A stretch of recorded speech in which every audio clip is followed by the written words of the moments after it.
Hi everyone, today I will be talking about what exactly fuels my obsession with vintage technology, more specifically, CRT monitors. Something about CRT monitors is just so visually appealing to me. I love everything about their design features, such as how the casing starts off perfectly rectangular, but gradually gets more and more narrow.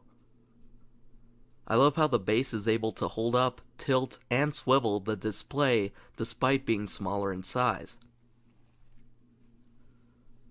It's also kind of a sensory experience with all the buttons that can be pushed in and out, the switches that click when flipped, and the knobs and dials that can be turned for adjustment.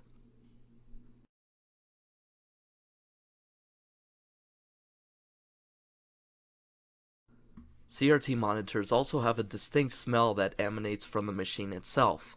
That sort of scent of heated metal is similar to the new car smell in that it's so addictive it might as well be illegal. There's also that major dopamine factor that hits when receiving these monitors for the first time, plugging one in, and finding out that it works, especially when the person who sold it mentions that they are unsure that it does in fact work, making that the fact that the monitor does work a really nice surprise. I've mainly been collecting CRT monitors with 9-inch displays because they're compact, lightweight, and somewhat rare. With or without monochrome displays, I can still use these CRT monitors to make nearly anything look retro, which is really cool. I also love looking at the back sticker and finding out when they were made, where they were made, and many other things. Manufactured April 1988. Wow. I also love experimenting with these CRT monitors, such as plugging one into my PC and playing games on it. Or another example, hooking up this Apple IIc monitor to my DVD player and playing DVDs on it. Now, in case any of you were wondering how I managed to hook up an Apple IIc monitor to my DVD player, it was actually pretty simple. Both devices had RCA inputs, meaning that I could connect them with RCA cables and turn both of them on properly.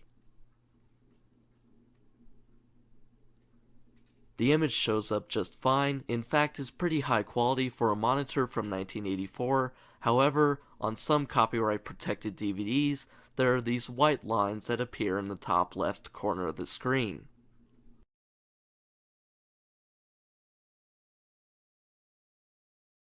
Apparently these white lines were built into DVDs with copyright protected material to prevent theft. The reason why these lines don't show up on newer TVs is because these newer TVs have built-in technology to bypass this protection. Now the reason why they more than likely show up on my Apple IIc monitor is because it's from 1984 and is more than likely too old to have the technology to bypass it. So that's why, in case anyone wants to try this themselves and purchase a DVD copy of The Matrix, just be wary that this will more than likely happen.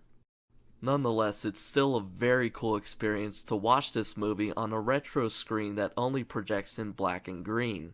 Because I had posted about it on Reddit, and a lot of my commenters suggested that I watch The Matrix on it, and so I was like, sure, why not? I'll have to make a full video with sound once I get it hooked up to speakers. Another thing that I like to do with my CRT monitors, which you might have already seen in some of my previous videos, is hook one up to my PC and run old operating softwares to get the feeling of living in the 90s.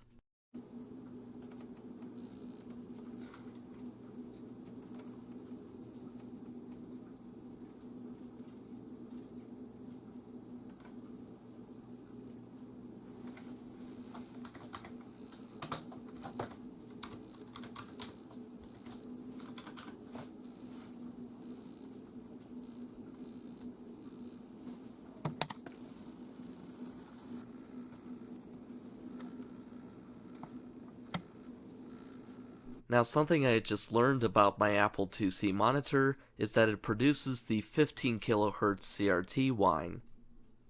The 15 kHz tone is so high pitched that it's barely within the average hearing range.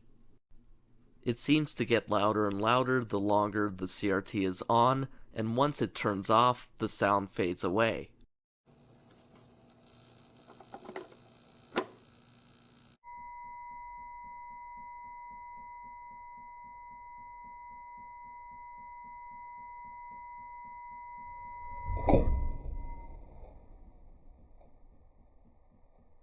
Now apparently CRTs whine like this whenever they have a worn out flyback transformer. The flyback transformer is used in the CRT for voltage conversion. Another really quick thing that I learned just recently, for those of you who don't know how to properly measure a screen, you measure it by the viewable area and you measure it diagonally. In this case, this Apple IIc monitor has 9 inches diagonally of viewable screen area, making this a 9-inch monitor. Another thing that I've seen to notice is that there are different sizes of CRT monitors that seem to be more common than others. Some of the more common sizes of CRT monitors that I've seen anyway include 9 inches, 12 inches, 13 and 14 inches, 17 inches, and 19 inches. Damn, boy, he's thick! Boy, that's a thick-ass ball! Damn! And yes, I know there are people warning about eBay not exactly being the best option because it can get really freaking expensive, but it's kind of the only one I have. Because I'm all the way out in the middle of the southwestern desert, and there's barely any CRTs around here. I mean, I look at local pickup, and they're over 60 miles away in another frickin' state. I mean, they aren't selling them in tech stores, they aren't selling them in antique stores, they aren't selling them at thrift stores, nothing. At least, nothing I can find anyway. But moving on, here are some of my personal preferences for CRT monitors. The black ones look pretty good, but the white and beige I prefer more honestly. And as far as the base of the monitor goes, I typically like the square ones more than the round ones. I also prefer monitors with a 15-pin VGA cable because I can plug it right into my PC. Enough about the preferences, let's talk about the durability. I mean, these CRT monitors can withstand a serious beating or being left in an abandoned building for years and still turn on. Believe it or not, sometimes these CRT monitors can survive being thrown out of the window of a 2-story house. And if that's possible, you can bet it can survive falling off an office desk. Wait, oh shit! Whereas a modern LCD screen can barely even take a hit from something before it's completely unusable. But yeah, basically, I love CRT monitors, I love the ones that I have, and hopefully I'll continue to make more videos about them. All